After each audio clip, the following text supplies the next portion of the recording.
Hello, j'espère que vous allez bien. Alors, on est aujourd'hui le 29 décembre 2024, il est 6h40. Pas de market review aujourd'hui, je vous renvoie vers les briefs de beau gosse de Tonton, auxquels j'ai absolument rien à ajouter. Donc ça ferait vraiment double emploi de vous faire un market review là, en l'état actuel du marché. Par contre, j'ai un petit cadeau pour vous. Alors bon, un petit cadeau. Je pense que c'en est un, franchement. J'ai une petite dinguerie à partager avec vous et franchement, je le partage avec plaisir. J'ai déjà parlé dans une précédente vidéo, qui doit avoir quelques semaines, d'un bot qui est inclus dans Good Crypto et qui s'appelle l'Infinity Trailing. Et je vous avais déjà parlé un setup voilà, qui fonctionnait très bien. Et il se trouve qu'entre temps, il y a BitGet qui est arrivé sur cette plateforme et notamment ce que je vous avais indiqué, c'est que l'Infinity Trailing fonctionnait d'autant mieux qu'on était sur un asset avec un fort momentum, avec une forte tendance. Et il se trouve que dans BitGet, on a le fameux BGB pour l'instant, je dis bien pour l'instant, et sur une trend qui est quand même assez affolante, même si bon, on voit bien qu'ici on commence à avoir une petite divergence baissière là, et ce qui est quand même normal après ce que BGB vient de nous faire. Et je me suis dit, tiens, pourquoi est-ce que je testerais pas ce bot sur BGB? Et je l'ai testé. Alors bon, j'ai créé ce que je vous conseille de faire, c'est de créer un sous-compte sur BitGet et puis de mettre voilà, une petite enveloppe, ce que vous voulez, évidemment ce que vous êtes prêt à perdre. Et bon, alors là, celui-là, je l'ai arrêté. Voilà les performances que j'ai eues en à peine une semaine, en 6 jours. Voilà ce qu'il a réalisé. Donc moi ici, je l'ai lancé avec du levier, avec un risque de 50 BGB, avec une distance de suivi de 2% en entrée, 2% en sortie. Évidemment, le premier ordre était un ordre d'achat. Je vais revenir dessus après sur les configurations. Et voilà ce qu'il a fait en une semaine. Il a fait plus 50%, 52,94% de mon équité. Et il me projette, bon après il faut se méfier, toujours compliqué de projeter un APY sur les performances d'une semaine, mais il m'a projeté une performance de 2900%. Très franchement, je n'y crois pas, mais en tout cas, comme ça, pour des petits shots, et évidemment, il faut penser à prendre ses profits. Voilà ce qu'il a réalisé. Après, je vais revenir sur le fonctionnement, et en gros, voilà les ordres qui sont passés. Alors j'en ai relancé un autre, là ici avec un sizing un peu moins important. On voit ici, les petites pastilles vertes correspondent à des actes d'achat, les petites pastilles rouges correspondent à des actes de vente. Et alors ce qui est cool, c'est que bon, vous voyez qu'il y a certains moments, il s'engage beaucoup, donc ça fait du volume. Qui dit volume dit, si c'est votre objectif, passage sur des niveaux VIP plus importants, donc réduction des frais, etc. Enfin bon, je vais pas revenir dessus. D'ailleurs, évidemment, moi je vous mets en description le lien d'affiliation du trône pour vous inscrire sur BitGet, et ce qui vous permettra également d'avoir des réductions de frais, et également un lien pour télécharger, installer Good Crypto avec 25% de réduction à vie sur votre abonnement. Bon, ça c'est une petite parenthèse. Donc voilà ce que j'ai réalisé en une semaine sur une enveloppe de, je sais plus combien j'avais mis, je crois que j'avais dû mettre à peu près $500. Voilà, j'ai réalisé un bénéfice de $140. Ce qui est quand même cool. En une semaine, sans rien faire évidemment, parce que là je m'en suis pas occupé. Après, pour la configuration, on a plusieurs façons de voir les choses. Donc vous allez aller ici dans Algo. Ici vous mettez bien sur BitGet, BGB, USDT. Et là vous allez aller dans Infinity Trailing.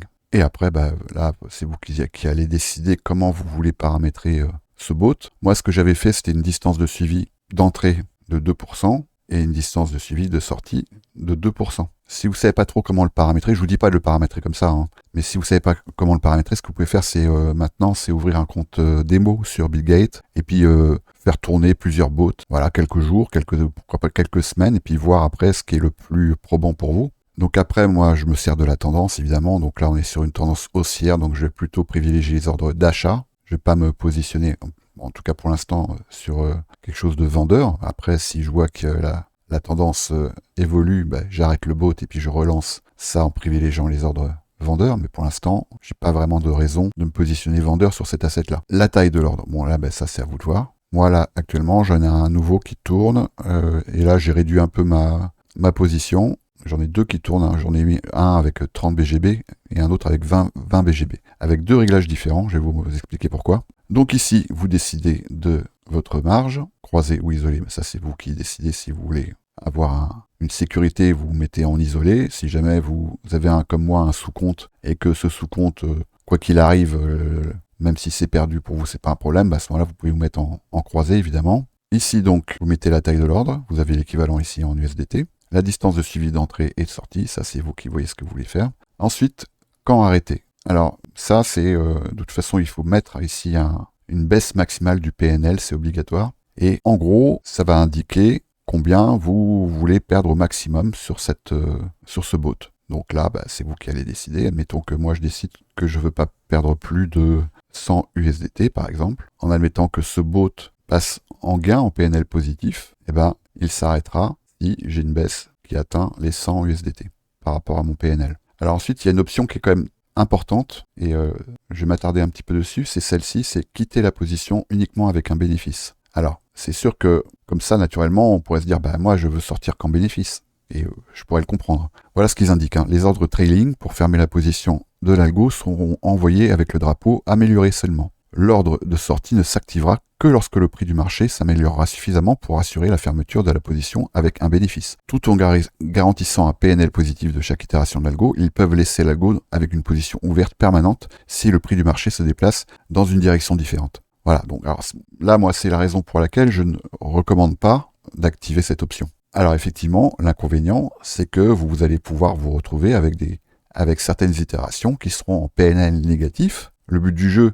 n'est pas de gagner tout le temps, le but du jeu est que la balance finale de toutes ces opérations soit positive. Ça, c'est important. Il est possible, et moi je l'ai fait pour un autre algo que j'ai lancé, d'activer cette option, mais à ce moment-là, ça va demander une surveillance. Alors pour ça, je vais rentrer dans une itération en cours, en l'occurrence, en voici une ici, donc on voit qu'on a bien 20 BGB qui sont engagés, et sur ce bot-là, j'ai activé l'option améliorer uniquement. Donc ce qu'on peut voir, c'est que le bot, il va chercher à se positionner le plus bas possible, et lorsque l'asset va reprendre les 2% qui ont été indiqués dans l'option du bot, il va rentrer en position. Et on voit ici qu'il est à présent en attente de s'activer pour une prise de profit au-delà du prix de prise de position, c'est-à-dire là ici c'était 7,495. Voilà, donc c'est-à-dire qu'il ne commencera à chercher ses profits qu'au-delà du déclencheur qui est ici, qui est à 8,27. Vu qu'il est en amélioré uniquement, il ne cherchera pas à prendre ses profits avant. L'inconvénient, c'est que si jamais il y a un rejet ici, par exemple, de cette zone, il peut très bien continuer ici, rentrer dans une phase de drawdown. Et c'est là que vous allez devoir intervenir, enfin que moi je vous encourage à intervenir. Vous avez deux solutions. Soit vous allez hedger cette position en disant par exemple, moi je ne veux pas perdre plus de temps de mon portefeuille sur ce bot. Donc par exemple ici, vous pourrez très bien dire, ici je vais engager un hedge, c'est-à-dire une position vendeuse de 20 BGB. Et puis après, vous gérez ça comme vous gérez n'importe quel hedge en fait. Et là, quand vous êtes dans l'algo ici, vous avez deux petites flèches là, en haut de la charte, ici. Vous cliquez dessus, et là, ça va vous ouvrir une nouvelle position. Donc, il y a deux possibilités. Ici, vous voyez ce qui est engagé, longue, ici, 20 BGB. Donc, vous avez la possibilité de définir un stop loss, tout bête, c'est-à-dire que là, vous allez vendre vos 20 BGB. Vous voyez que bien, là, ici, on passe de 20 à 0, et vous fixez soit un ordre stop, soit un ordre limite. Là, en l'occurrence, on va mettre un ordre stop market. Et par exemple, voilà, je peux très bien dire que si le prix vient sous cette zone, on rentre dans un contexte de market structure shift, et à ce moment-là, la dynamique, je considère qu'elle en tout cas en H1, elle va changer. Donc je veux pas que mon bot il aille au-delà de ce prix. Donc à ce moment-là, j'indique ici 20 BGB, stop market, et le prix, on est ici à 6,7580. Donc là, simplement 6,7580. C'est-à-dire que cette position prendra la main sur le bot qui a été lancé et clôturera les positions engagées si jamais le prix descend sous les 6,7580. Et à ce moment-là, le bot, l'Infinity Trailing, lui, il rentrera en erreur au moment où il devra, si jamais il vient prendre des profits, il rentrera en erreur. Donc dans ce cas-là, simplement, vous arrêtez le bot et puis c'est terminé. L'autre solution, c'est de ouvrir un hedge. À ce moment-là, vous allez cliquer ici sur courte. Là, vous voyez qu'ici, il y a bien marqué fermer longue. D'accord ? Ce que j'ai indiqué ici, c'est bien pour fermer la position longue qui a été engagée par le bot, par l'Infinity Trailing. Là, si je veux faire un hedge, je vais par contre, ici, ouvrir une position courte. Et vous voyez que là, dans ce cas-là, la position longue, elle sera active et la position courte, short, donc, passera de 0 à 20. Et à ce moment-là, pareil, je peux très bien me dire, si jamais on va sous cette zone, on va probablement aller revisiter des plus bas. Donc à ce moment-là, moi j'ouvre un hedge, et puis soit ce hedge, je le clôture à BE si le prix revient au-dessus, soit éventuellement, ce que je peux faire, c'est ce hedge, déterminer à quel endroit je pourrais éventuellement prendre des profits. Et une fois que j'ai pris mes profits, je peux éventuellement clôturer le bot. Donc là, c'est le même principe. Prix de déclenchement, ça serait le même, tout simplement. Et puis voilà. Donc là, l'inconvénient d'activer cette fameuse option améliorer uniquement, c'est qu'on peut rentrer à certains moments du bot dans un drawdown. Là, vous voyez qu'ici, par exemple, PNL non réalisé. Donc là, je viens de le lancer celui-là. Pour l'instant, j'ai eu un 4,42$ de gain, et il y a eu, pour l'instant, ça c'est sur l'autre bot que j'ai lancé, qui lui n'est pas en amélioré uniquement, 42$ de perte. Donc c'est pas un outil magique, bien évidemment, mais bien paramétré, évidemment avec un risque bien géré, c'est évident. Là, c'est le sous-compte là, et les 650$ qu'il y a dessus, si je dois les perdre, je les perds. C'est pas ça qui va changer ma vie. Mais par contre, sur un asset en tendance comme ça, c'est quelque chose qui peut éventuellement vous rapporter des petits gains réguliers. 2, moi ce qui m'intéresse également, c'est de monter dans les grades chez BitGate afin de passer en VIP, au-delà des VIP 4, 5, etc. Parce que du coup, après, ça permet d'avoir une réduction encore plus importante sur les frais de trading, et ça m'intéresse. En l'occurrence, pour l'instant, vous voyez, sur le bot que je vous ai montré tout à l'heure, j'étais en gain de 140$. Là, ici, sur celui-ci, je suis sur une performance non réalisée de presque 5$. PNL réalisé de moins 42$. Donc, ce qui fait un PNL total de moins 37. Et donc, avec les 140$ que j'ai gagnés sur le bot précédent, je suis encore très largement en positif. Et après, ça peut aller vite.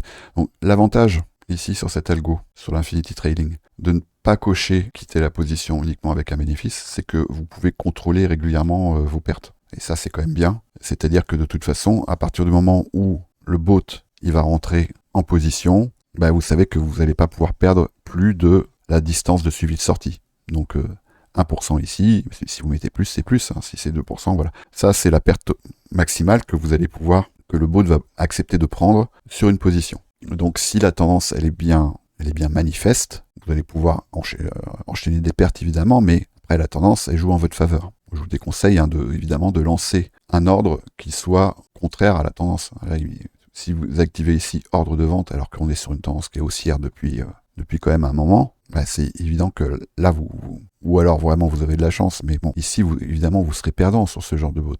Il faut toujours privilégier la tendance, et vous pouvez pour ça regarder la dynamique en H1 ou H4, parce que ça c'est un bot qui est capable, vous voyez, sur 6 jours, il a engagé 1, 2, 3, 4, 5, 6, 7, 8, il a engagé 24 positions, donc voilà, en gros ça fait à peu près 4 positions par jour, mais ça peut des fois être plus, ça va dépendre aussi de la vélocité du marché, et évidemment ça va dépendre aussi de la distance de suivi d'entrée et distance de suivi de sortie. C'est évident que si vous mettez 1% ou moins, vous pouvez très bien mettre 0,5%, pourquoi pas.